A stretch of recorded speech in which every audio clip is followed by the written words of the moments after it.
Puasa dalam kekristenan bukan tradisi musiman, bukan sekadar mengikuti momentum religius. Ia adalah disiplin rohani yang lahir dari kesadaran iman. Puasa bukan hanya menahan lapar dan haus, tetapi tindakan sadar menahan diri demi memusatkan hati pada doa, pertobatan, pengampunan Tuhan, dan mengampuni sesama. Seperti ditegaskan dalam kitab Yesaya 58 ayat 5-7, Tuhan menolak puasa yang hanya ritual tanpa perubahan hati.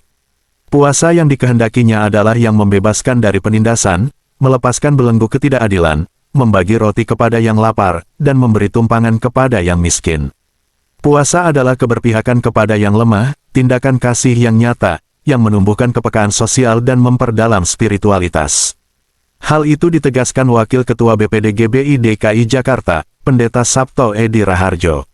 Untuk selengkapnya, simak wawancaranya berikut ini. Puasa di dalam kekristenan bukan karena bulan puasa dari agama sebelah atau agama lain, sehingga ikut-ikutan berpuasa 30 hari lamanya. Tetapi puasa dalam kekristenan itu adalah puasa yang sesungguhnya orang Kristen yang biasanya melakukannya untuk menahan diri dari makanan atau kegiatan-kegiatan tertentu untuk fokus pada hal-hal spiritual.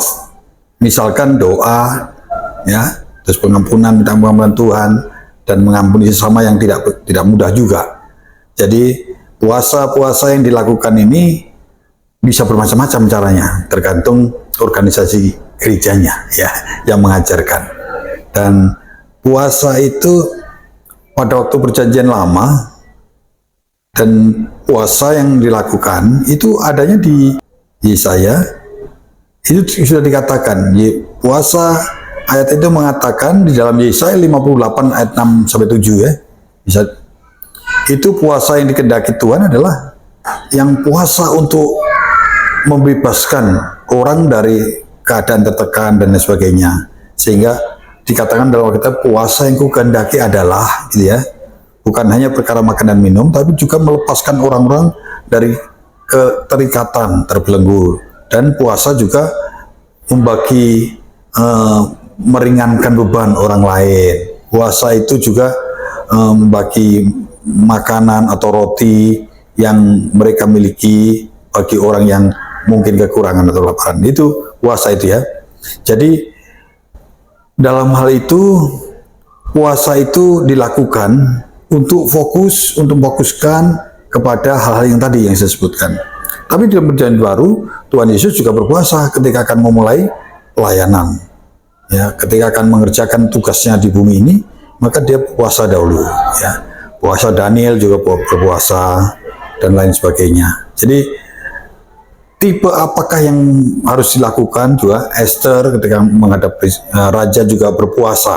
Ya, ada banyak hal-hal tentang puasa, Musa berpuasa dan seterusnya. Itu dilakukan oleh orang-orang pilihan Tuhan yang menjadi contoh buat bagaimana harus berpuasa. Tetapi intinya puasa itu ingin mengalahkan daripada keinginan dunia ini untuk memfokuskan kepada perkara-perkara yang supernatural atau perkara-perkara rohani gitu ya.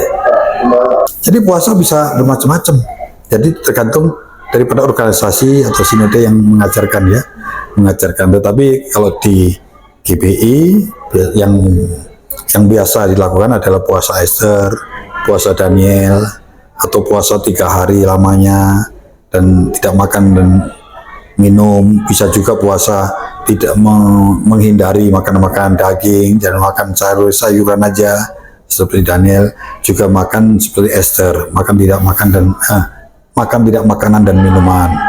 Itu semuanya metode cara yang tidak baku dalam setiap gereja.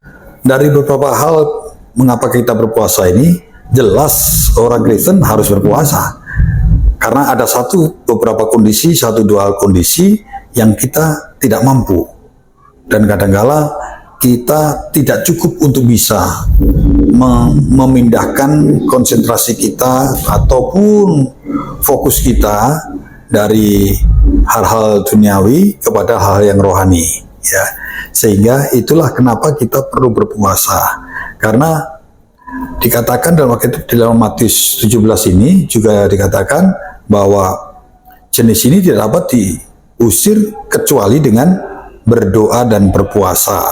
Dan juga dalam hal-hal sakit-sakit tertentu sehingga kita tidak mampu untuk mengatasinya, juga dikatakan kita diharapkan disuruh untuk berpuasa juga, diberikan contoh dalam Perjanjian Baru.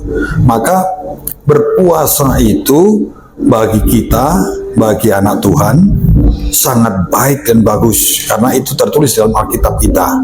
Jadi bukan karena kita mengikuti orang lain yang berpuasa, tapi punya keyakinan sehingga ketika kita membutuhkan sesuatu, mengusir roh jahat, untuk melepaskan dari belenggu-belenggu kegelapan, atau untuk segala sesuatu hal yang kita cukup berat, tekanan-tekanan, untuk kita bisa memperhatikan orang lain yang lebih susah. Di dalam Yesaya tadi sudah dikatakan 58, Yesaya 58 dikatakan tentang hal itu. Maka contoh-contoh dalam Alkitab pun sudah cukup jelas. Berpuasa, siapa yang berpuasa? Tuhan Yesus jadi untuk memulai pelayanannya juga berpuasa, ya, sehingga dia bisa mampu melihat dan dengan jelas dia ingin perlihatkan kepada kita semua manusia untuk mengatasi godaan-godaan daripada si jahat. Maka sebelum dia menghadapi itu semua, maka dia juga berpuasa, dan sehingga dalam kondisi lapar pun dia bisa berkata, kita hidup bukan hanya karena roti saja, tetapi juga dari setiap firman apa yang tertulis, ya. Jadi saya rasa secara pribadi pun saya juga seringkali berpuasa dalam kondisi-kondisi yang kesehatan kurang memungkinkan, misalkan terlalu banyak makan karena kolesterol dan lain sebagainya.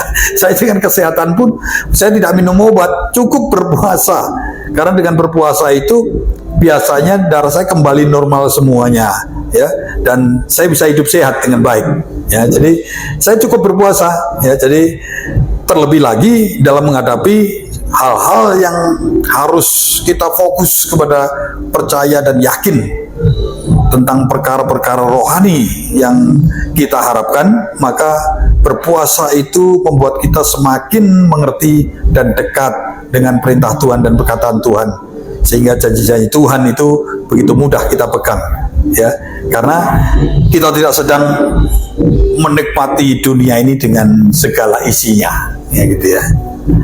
Jadi puasa itu perlu dan sangat penting untuk kita orang-orang percaya. Ya, kita ambil waktu untuk berpuasa dalam situasi-situasi yang saya sebutkan tadi.